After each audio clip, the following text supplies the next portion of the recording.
저 폐가에 들어온 남자 말이야. 어딘지 모르게 쓸쓸해 보이지 않아?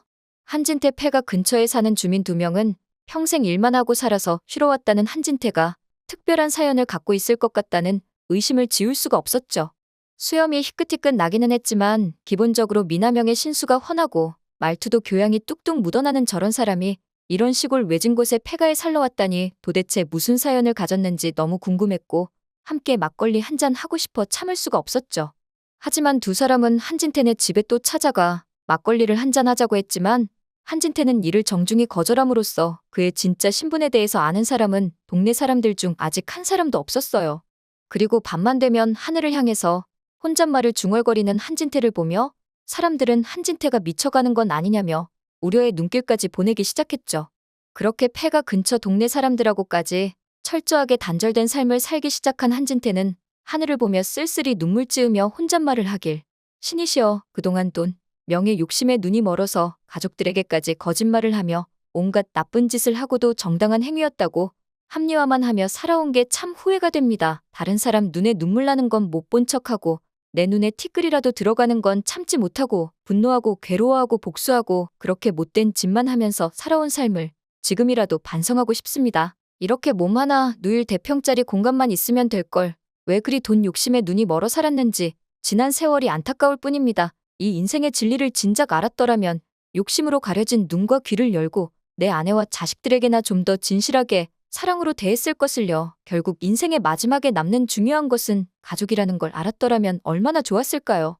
진수지를 포함한 가족들은 한진태가 자기의 잘못된 삶을 벌주기 위해 장관직, 재산 등을 포기했다고 생각하고 있었지만 한진태가 자신을 벌주기 위해 진짜로 포기한 것은 그것들이 아니었습니다.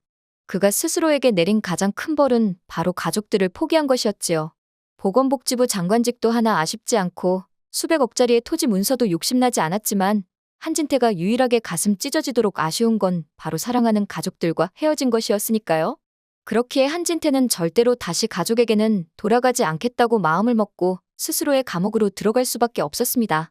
하지만 배수 시설조차 갖춰지지 않은 폐가에서 한진태는 씻지도 수염을 깎지도 못했고 하루하루가 지날수록 원시인처럼 몰골이 흉측해져 갈 뿐이었습니다.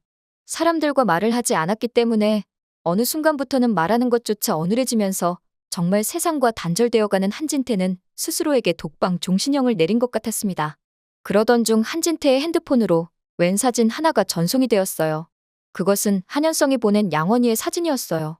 사진과 함께 한현성은 아버지, 어딘가에 잘 살고 계신 거죠? 아버지는 제가 생각하는 것보다 훨씬 강한 분이시기 때문에 잘 지내고 계실 거라 믿습니다. 아버지 손주 사진 하나 보낼게요. 아버지 닮아 잘생긴 아들입니다. 이름은 양원이에요. 그럼 어디에 계시든 건강히 잘 계시기 바랍니다. 한진태는 손주 양원이의 사진을 보고는 폭포수처럼 눈물이 치솟기 시작했어요. 사랑하는 손주의 얼굴을 직접 보러 가지도 못하는 자신의 처지가 이렇게 썩을 풀 수가 없었죠. 한진태는 핸드폰 속 사진만 매만지며 양원아, 양원아라고 속삭였고 매일 폐가 안에서 원시인처럼 살면서 우는 한진태의 모습을 본 이웃 주민들은 그가 미쳤다고 확신하고야 말았고 한진태 폐가 주변으로는 이제 사람 하나 얼씬거리지 않기 시작했어요.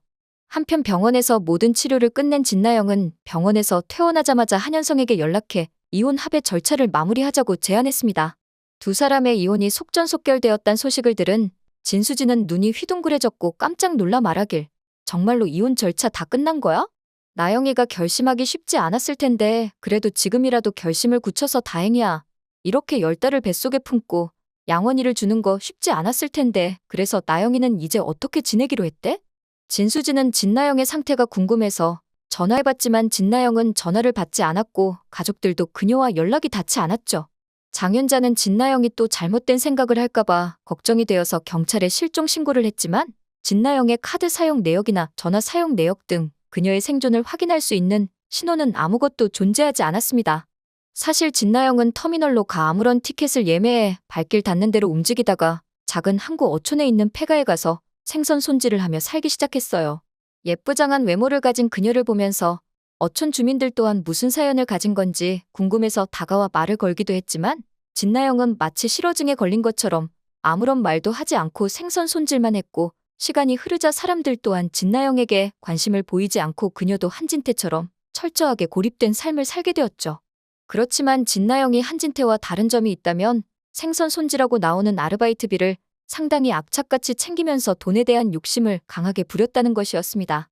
왜냐하면 그 돈으로 진나영은 아들 양원이를 위한 양육비를 보내야 했거든요. 물론 한현성은 양육비를 보낼 필요 없다고 진나영에게 분명하게 말해두었지만 진나영은 열심히 노동을 해서 일한 대가로 번 돈을 자식을 위해 보내는 게 삶을 살아갈 유일한 이유가 되어주었죠. 그렇기 때문에 진나영은 매월 1일 양육비를 보냈고 한현성 또한 돈은 전혀 필요 없었지만 진나영이 보내주는 돈을 보면서 그녀가 살아있다는 걸 알 수 있었기 때문에 오히려 돈이 입금되면 다행이라고 여겼어요. 너무나 미운 아내 진나영이었지만 그래도 아이 엄마로서 살아있어 주는 게 한현성의 입장으로서도 훨씬 나았으니까요. 그렇게 하루하루 무럭무럭 커가던 양원이는 점점 자신에게는 엄마와 할아버지가 없다는 사실을 인지하게 되었고 어느 날부터 엄마 보고 싶어, 할아버지 어딨어? 와 같은 말들을 자주 하기 시작했죠. 끝까지 한진태를 보지 않으려 했던 김마리는 손주까지 할아버지를 못 보게 하는 것이 너무하다는 생각이 들기도 했고 무엇보다 한진태가 이미 자신의 죗값을 어느 정도 치렀다는 생각도 들었기에 이제 한진태에게 연락을 해볼까 생각했죠. 한현성 또한 진나영을 찾아와서 아이가 엄마 얼굴을 보게 하고 싶었어요. 그렇게 의견을 통일한 김마리와 한현성은 수소문을 해서 두 사람의 위치를 알아냈고 다시 서울로 데려오기로 마음먹었습니다. 한진태가 지내는 폐가로 간 김마리는 그만 원시인처럼 어깨까지 내려오는 머리에 배추도사처럼 길어진 눈썹과 콧수염으로 뒤덮여 전혀 알아보지 못하게 변해버린 한진태를 보고 놀라서 까무러칠 뻔했지요. 주름살은 과거에 비해 3배쯤 늘어났고 손톱과 발톱은 때 국물이 잔뜩 끼었으며 눈동자마저 누렇게 뜬 모습이었고 김마리가 누군지조차 알아보지 못하는 것 같았어요. 게다가 비위생적인 환경에서 오랫동안 지냈던 한진태는 건강 또한 무척 안 좋아 보였고 119를 불러 해들병원에 입원시켰고 한진태는 병원에서 깨어났을 때 김마리가 옆에 있는 것을 보고는 펑펑 눈물을 흘리기 시작했어요. 떠나기 전 담담하게 미안함을 호소하던 것과 달리 정말 대성통곡을 하며 김마리를 보고는 눈물을 흘리며 미안해했죠. 하지만 이미 몸이 많이 상해버린 한진태는 목소리가 나오지 않았고 마음속으로 사죄하기를 여보, 내가 정말 잘못했소. 내가 밖에서 살며 정말 반성 많이 했소. 내가 호강이 넘쳐흘러 잘못된 선택을 했소이다. 정말 또 말하면 입이 아플 정도로 미안하오. 게다가 한진태의 종합검진 결과 김마리는 한진태가 암에 걸렸다는 충격적인 사실을 알게 됩니다. 그렇게 급격하게 몸과 마음이 쇠약해진 한진태는 그 후 오랫동안 살지 못하고 몇 달 만에 하늘나라로 가게 되었어요. 한진태는 자신의 수명이 다한 걸 원망하기보단 그래도 마지막을 가족들과 함께 할 수 있단 게 너무나 감사할 뿐이었죠. 그리고 한현성도 진나영을 찾았고 그녀를 서울로 데려와 양원이를 만나게 했어요.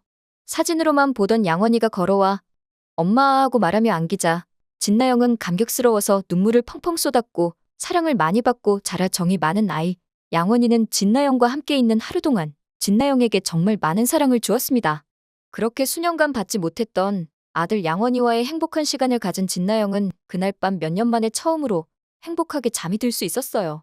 그리고 다음 날 평화로운 미소를 지으며 잠들었던 진나영은 다시는 눈을 뜨지 않았습니다. 그렇게 진나영과 한진태의 장례식이 치러졌고 검정 양복을 입은 어린 꼬마 양원이는 할아버지와 엄마에게 잘 가라고 인사했습니다. 오늘 영상 재밌으셨다면 구독과 좋아요 부탁드려요.